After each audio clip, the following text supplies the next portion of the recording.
de RLC, ¿cierto? Hemos obtenido la matriz A, B, C y D. Revisen sus notas. Les digo que cuando vean el video sepan. Y lo que vamos a hacer va a usar los comandos de MATLAB para simular la respuesta de este sistema a una entrada particular. ¿Ok? Entonces lo primero que tenemos que definir son las siguientes cosas. Que es lo que estamos haciendo, ¿cierto? Entonces está la clase 10.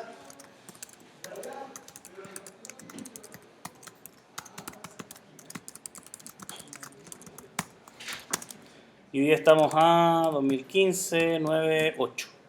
Falta poco para el 18, ¿cierto? ¿Ah?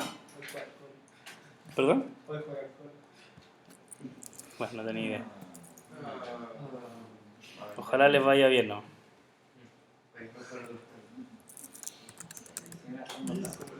¿Ok? Entonces partimos de todo borrado, digamos, todo cero. Entonces, ¿qué es lo que vamos a hacer? Vamos a definir las matrices A, B, C y D en función de los valores de R, L y C. ¿Ok? Entonces, lo primero que vamos a hacer vamos a definir R, vamos a asumir que tiene un valor de 2 ohm, vamos a tomar L, vamos a asumir que tiene un valor de 1 Henry, vamos a tomar C, vamos a asumir que tiene un valor de 0,5 faradios, ¿cierto? Hacer las unidades de medida. Entonces, fíjense que la matriz A, en este caso, está definida como ¿qué? 0, el primer elemento. El segundo elemento es 1 sobre C. Segunda columna. Menos 1 sobre Segunda columna. Perfecto. Entonces, si nosotros ocupamos eso, bueno, la matriz queda, no hemos definido C, bien. Fíjese que la matriz A tiene elementos 0, 2, menos 1 y menos 2. ¿Ok? La matriz B, que nosotros hemos obtenido en pizarra, es primera fila, ¿cierto? 1 sobre L. La matriz C, ¿así? La matriz D, 0. ¿Ok? Entonces el comando maravilloso aquí es el siguiente. Crea modelo, ¿cierto?, de ecuaciones de estado. ¿Y qué es lo que ocupa las matrices A, B, C y D que nosotros hemos definido? Tiene un montón de nuevas aplicaciones, pero esa es la particular que a nosotros nos interesa. También lo hace discreto con un tiempo de muestreo. Ya les paso el dato. Entonces, ¿qué es lo que vamos a hacer? Vamos a decirle a MATLAB, crea un objeto que le vamos a llamar sys por sistema, que va a tomar SS y va a tomar la matriz A, B, C, D en ese orden, ¿cierto? Entonces, ¿qué es lo que va a hacer? Vamos a generar la variable sys. Fíjense que sys es una estructura que tiene los siguientes datos. La matriz A relaciona las cantidades x1 y x2, ¿cierto? Esa es la matriz A. La matriz B relaciona la entrada, ¿cierto?, con las variables de estado. La matriz C relaciona la salida con las variables de estado. Y la matriz D relaciona, ¿cierto?, la salida con la entrada. Se puede decir un sistema en general mucho más complejo del que nosotros estamos analizando. ¿Ok? Entonces hemos creado el objeto de MATLAB. Fíjense que sys es una estructura SS. ¿Ok? Existe el otro comando de interés que es el lsim. ¿Qué es lo que hace? Simula la respuesta en tiempo a un sistema dinámico para respuestas arbitrarias. ¿Ok? ¿Cuál es el argumento que uno le da? Es el objeto sistema, la entrada y el vector de tiempo. Uno puede incluso agregar un vector de estados iniciales. ¿Ok? Fíjense que uno puede obtener la salida, el vector de tiempo y la respuesta de cada una de las variables de estado. Esa es la estructura que nosotros vamos a utilizar.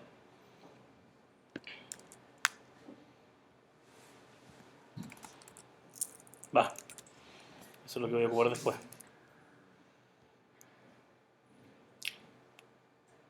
¿Estoy grabando? Sí. Bueno, escribámoslo, si no es tan difícil. Pongámosle aquí, ¿cierto? ¿Qué es lo que serían estas? Las cantidades del sistema.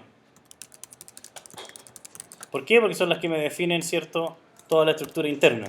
¿Qué serían esto? Las matrices de ecuaciones de estado. ¿Qué tendríamos acá?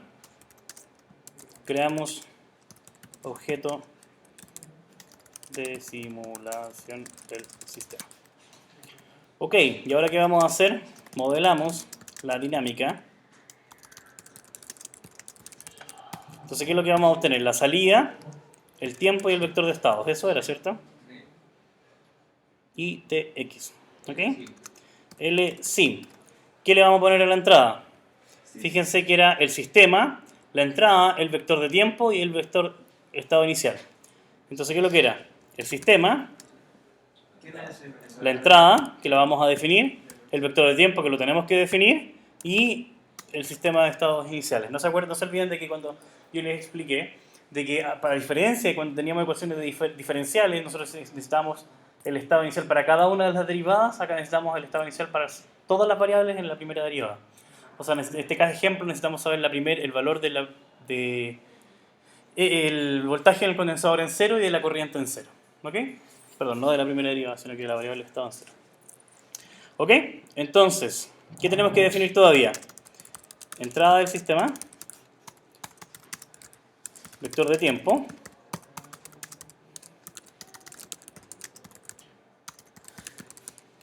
ok, entrada del sistema, le pusimos E, ¿cierto? Puede ser lo que sea. Veamos qué sucede cuando tengo 0, tengo un escalón por ejemplo en 1, cómo cambia, y después cambia el escalón a menos 1, por ejemplo en 5 segundos. ¿Ya? Para eso vamos a definir el vector de tiempo primero. ¿Cómo definíamos nosotros el vector de tiempo continuo? Linspe, ¿cierto? Tiempo inicial, bueno, vamos a partir de 0, vamos a poner hasta unos 20 segundos y vamos a ponerle muchos puntos, 10.000. La entrada al sistema podríamos definirla como una función del tiempo si quisiéramos, o simplemente como...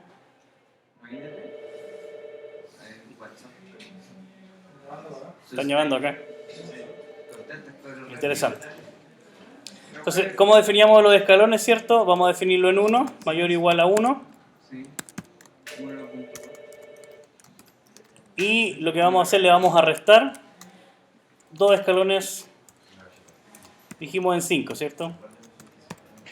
Pongámosle 10, para que alcance a estabilizarse. ¿Ok? Pero ahí va a bajar hasta menos 2. Sí. Ya, a partir de 1. A menos 1. Porque es 1 menos 2 es 1. Ahí. ¿Sí? Entonces, fíjense que definimos T y U. Si no me creen, lo graficamos. ¿Ya? Si describamos T, E, fíjense que en 1 sube a 1 y después en 10 baja a menos 1 y se mantiene E. ¿Ok? Esa va a ser nuestra entrada. ¿Qué nos falta definir? Estados iniciales. Vamos a asumir de que tanto la corriente en el condensador como la corriente en el sistema como el voltaje en el condensador es 0. ¿Ok? Son dos variables. Sí. Porque son dos variables de estado, entonces es un vector de las mismas dimensiones de las variables de estado. ¿Ok? Entonces ahora tenemos todo para modelar el sistema. Tenemos el sistema definido por las matrices, tenemos la entrada que nos interesa ver en la respuesta, tenemos el vector de tiempo y tenemos el vector de estados iniciales. ¿Ok? ¿Qué vamos a hacer después de eso? Graficar el resultado. ¿Qué vamos a verificar?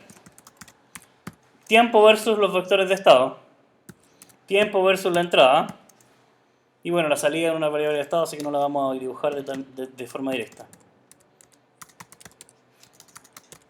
Al profe le gusta la chaya para que se vea más bonito, ¿cierto? Y echémoslo a correr. ¡Tan! Vamos a ponerle leyenda para que entendamos qué estamos viendo. ¿Cierto?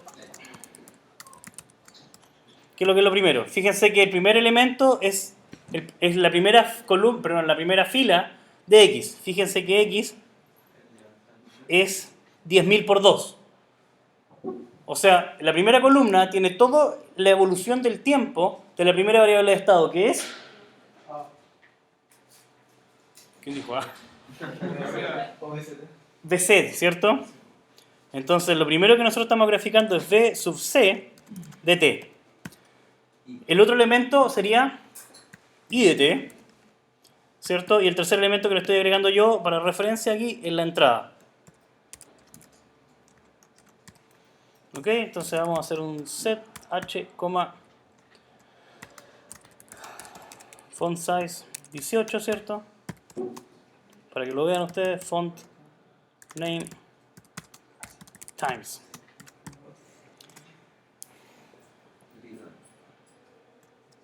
Fíjense lo que obtuvimos. Acá tengo mi entrada, que es un voltaje aplicado, ¿cierto? Aquí. Y con esta representación estoy dibujando dos cosas. Esto de acá es la corriente en el sistema y esto de acá es el voltaje en el condensador. ¿Qué pasa cuando el voltaje de entrada es constante? Empieza a correr la corriente, este gallo se empieza a cargar, ¿cierto? Hay un pic de corriente, llega un momento en que la corriente deja de circular porque cuando este gallo está cargado, ¿qué es lo que pasa? Circuito abierto.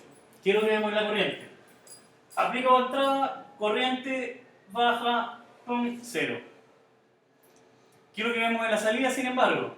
El voltaje sobrepasa un poquito. ¿Y eso por qué es? Por el efecto del inductor. ¿Ya? El inductor está afectando eso. ¿Cómo lo podemos comprobar? Fácil, por la forma en que definimos esto. ¿Qué pasa si yo aumento el inductor a que es más poderoso? 10. ¿Qué observamos? Miren. ¿Se dan cuenta todo el sobrepaso del voltaje? Entonces, solucionamos un sistema completo sin hacer ni un cambio, más que el valor de L, porque las matrices me describen todo y puedo obtener inmediatamente cómo evoluciona el sistema. ¿Ya? Volvámoslo al valor original. ¿Qué pasa si yo aumento, por ejemplo, la capacidad del condensador? Fíjense en lo que sucede. Como es más grande, me demoro más en cargarlo, ¿cierto? Entonces, ¿qué sucede? Voy cargando el condensador y no alcanzo a llegar. La corriente no alcanza a llegar a cero. Fíjense que quedamos en el solo 2 amperes. Después de eso hago el cambio y después el condensador se empieza a descargar. Es totalmente intuitivo lo que nosotros hacemos, ¿cierto? Y lo estamos modelando mediante este sistema. Por eso yo les decía, las ecuaciones de estado son súper poderosas en el sentido que me permiten saber exactamente cómo evoluciona el sistema de acuerdo a lo que yo quiero. ¿Ok? Si lo volvemos a los parámetros originales,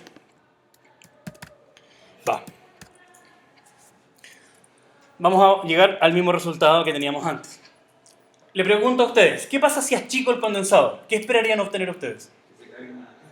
Se cargue más rápido, ¿cierto? ¿Sí? No sé, darle un poco más. Achiquémoslo, en 10 veces.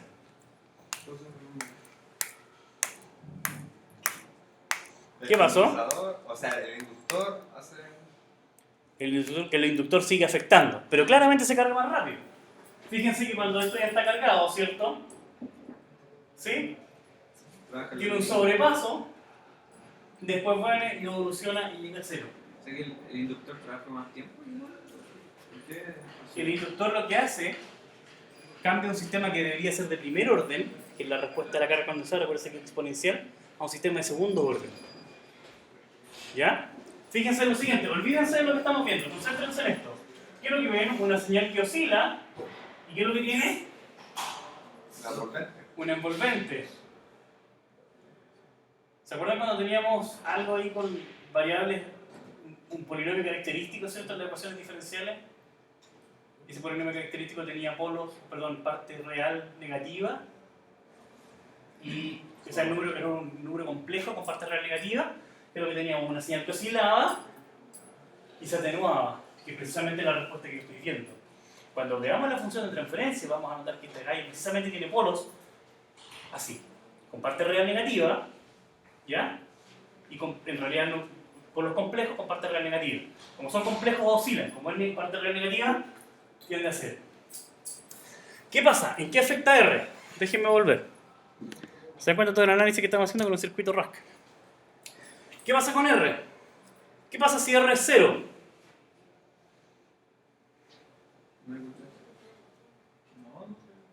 ¿Pasa toda la corriente? No. Más corriente. Es más corriente. No se cae la tensión. R al cero. ¿Lo veamos? Veamos qué pasa y tratemos de entender por qué. ¿Qué pasó?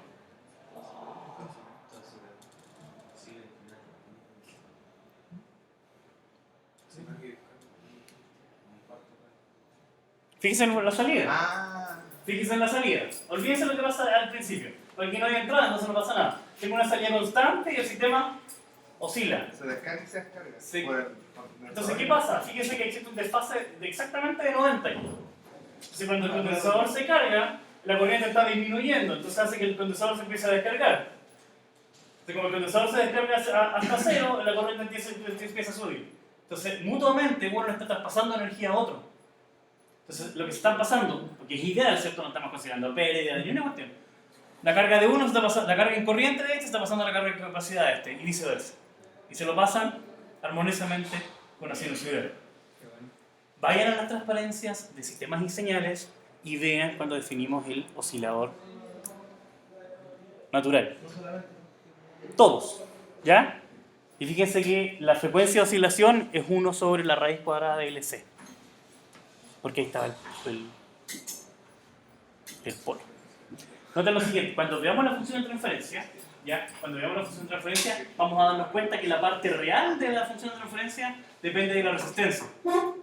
La parte compleja depende del LC. Cuando la resistencia es 0, no tengo parte real. ¿Qué tengo? Tengo polos en el eje imaginario. ¿Qué pasa cuando tengo polos en el eje imaginario? Tengo un sistema que oscila. ¡Tarán! ¿Ok? Toda la teoría converge. Todo lo que vimos en CIS converge aquí. A lo mismo. ¿Ok? Ok, súper. Fíjense que con los valores que yo les di pasa exactamente lo mismo. Fíjense lo siguiente. Existe un sobrepaso, ¿cierto? Aquí no se alcanza a visualizar, pero algo sucede, hace que la corriente baje. Y aquí tengo exactamente la misma exponencial, pero mucho, mucho más atenuada. Vale decir, el valor real, ¿cierto?, de la constante de tiempo de la envolvente es mucho más grande. Entonces, la chica cero al tiro. ¿Ok? Lo que le mencioné alguna vez en sistema de señales. Cuando tengo un sistema de segundo orden, tengo una respuesta que tiene sobrepaso. ¿Cuánto se sobrepasa? Esto está determinado por los polos y ceros del sistema. ¿Ok? Fíjense lo que pasa acá. Cuando se produce el cambio, nuevamente, esto ya ha alcanzado un estado estacionario, vale decir, tengo cero corriente y el voltaje el condensador está cargado al máximo de la entrada. Vale decir, el circuito abierto, por eso tengo cero corriente. ¿Cierto? Entonces, ¿qué pasa? Hay un cambio. Cambio acá. Entonces, ¿qué es lo que tiene que hacer el condensador? Descargarse, entre comillas, o podríamos decir cargarse el voltaje nuevo, que es menos 1. Para eso tengo que hacer circular corriente de nuevo. Cuando el condensador ya se está cargando, entonces la corriente vuelve a cero. Noten lo siguiente, aquí es mucho más fácil visualizarlo. Vamos a ponerle un grid para que lo vean mejor.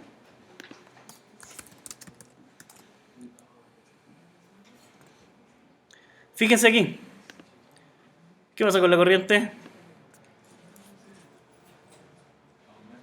Cambia de signo en un instante. ¿Eh?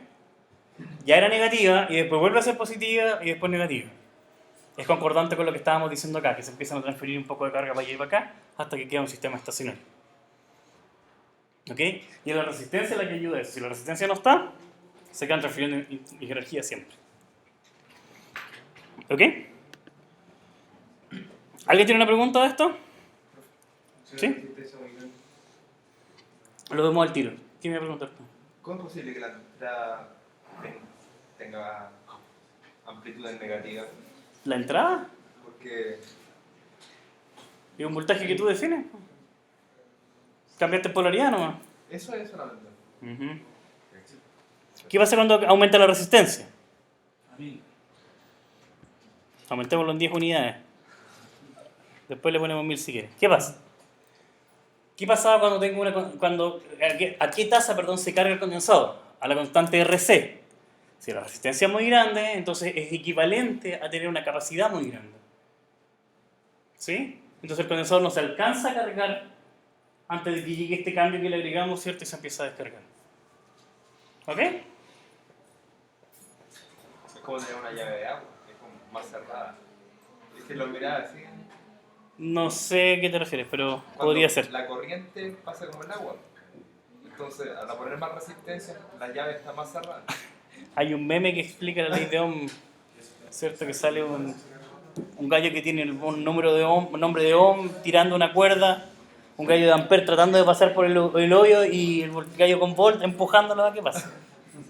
Es más o menos esa una forma fácil de explicarlo. ¿Ok? Entonces, con eso que tenemos ahí, ahora ¿qué queremos hacer? Fíjese que tiene un sistema continuo, ¿cierto? Es un sistema continuo, donde lo tengo, no se le ayuda, ya lo cerré. Es un sistema continuo donde tenemos una relación directa de acuerdo a estas matrices a cómo se comporta. Lo que vamos a hacer ahora, nos vamos a tomar el recreo, ¿cierto? Para mantenerlos despiertos la segunda hora. Lo que vamos a hacer es vamos a utilizar esta matriz y vamos a encontrar la función de diferencia. Vamos a inferir, para refrescar en la memoria, cuál debiese haber sido el comportamiento del sistema de acuerdo a los polos. ¿Ok? Tuche. Sí.